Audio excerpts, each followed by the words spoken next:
722 here, Big 550 KTRS. Coming up in a half hour from now, we'll check in with Keith Costas, a Major League Baseball TV producer, also our World Series correspondent about all things Oscar Taveras and the World Series. But first, we're going to go to New York, and actually, let's check in New Jersey. Aaron Katersky, ABC News correspondent. Good morning, Aaron Katersky. Aaron, are you there?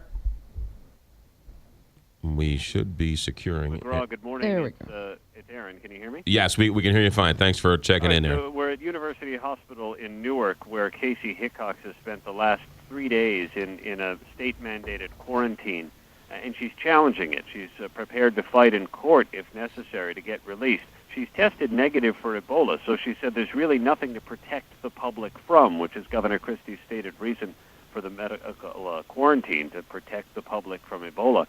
But she says she's not only showed no symptoms, she's tested negative, and after another follow-up test that we think she's having today, I think the state will come under real pressure to let her go. All right, first of all, let's start with she just got back from West Africa, correct?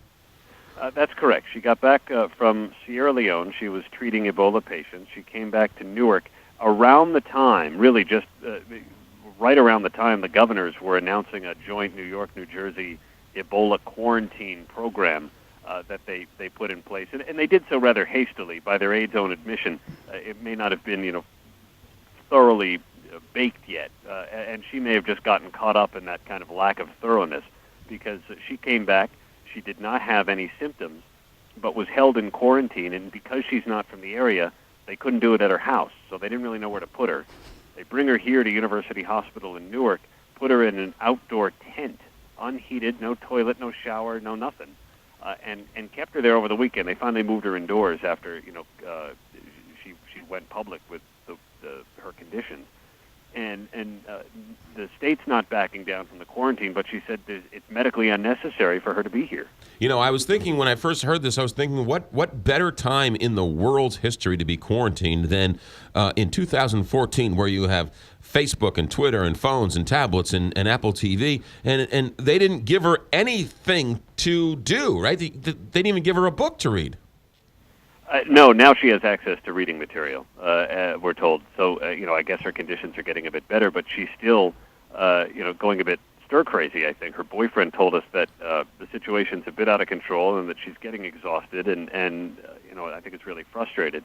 We just got a text message from her. She sounded upbeat. She said that, she's hoping that her fight is not in vain.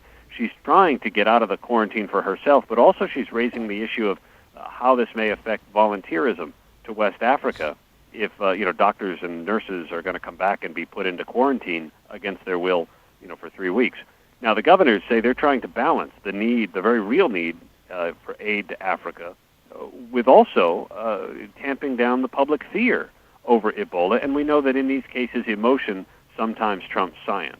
And Aaron, some medical professionals are saying that a quarantine will not help. I mean, it sounds logic that, to contain this, we need to quarantine it and to prevent the spread of it. But do you know why we're hearing that they don't believe a quarantine will even help the spread?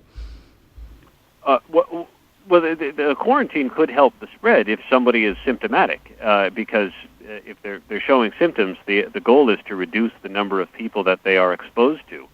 So that's certainly a good idea, and I think health professionals believe that that's a good idea. In this particular case, she didn't show any symptoms. There was that notion of a fever, but she said that was basically because she was flushed and worked up with the way she was being treated at the airport. Once she got to the hospital and they did a proper oral thermometer, she did not show a fever, so she wasn't symptomatic and therefore couldn't transmit any Ebola. And then she tested negative. And so there, in her mind, there was no need for any kind of a quarantine, especially one here at the hospital. She's from Maine, and she was about to go back to Maine, where she would have been. Her boyfriend said she probably would have done this on a voluntary basis anyway. Well, you can understand. Better to be safe than sorry.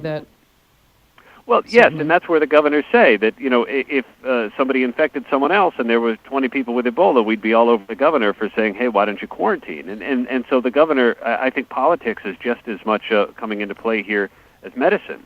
And it's their view that they want to be err on the side of caution. in the case of Casey Hickok, she said there's no caution necessary because she doesn't have Ebola, and the tests have confirmed it. So what happens now? Is she the only one from West Africa that's in quarantine? Are there others that should be? We're now starting to hear about this 5-year-old boy that is showing symptoms. Not really. I wouldn't go too crazy with the 5-year-old boy yet, McGraw. That was a report in the New York Post. We know that he was transported under full hazmat gear, but that has happened a number of times, and he's not even being tested for Ebola right now. He's just being monitored for the moment, so it may just be a 5-year-old who has a fever. Right. So we're not ready to say anything about Ebola there yet. There is no one else who falls under this quarantine policy, although Doctors Without Borders says that there will be 20 or so medical professionals coming back from tours in West Africa in the coming days and weeks. So assuming this policy holds up, then we can expect others to be under a medical quarantine. For instance, to do it in their houses if they're from the area, and then just have a state healthcare worker visit, make sure they're complying, make sure they're taking their temperature, and going about it that way. Yeah. Aaron Katersky live in Newark, New Jersey, covering this story. Aaron, be safe. Thanks for checking in. Have a good day. Thanks, McGraw. 728 here, Big 550, KT.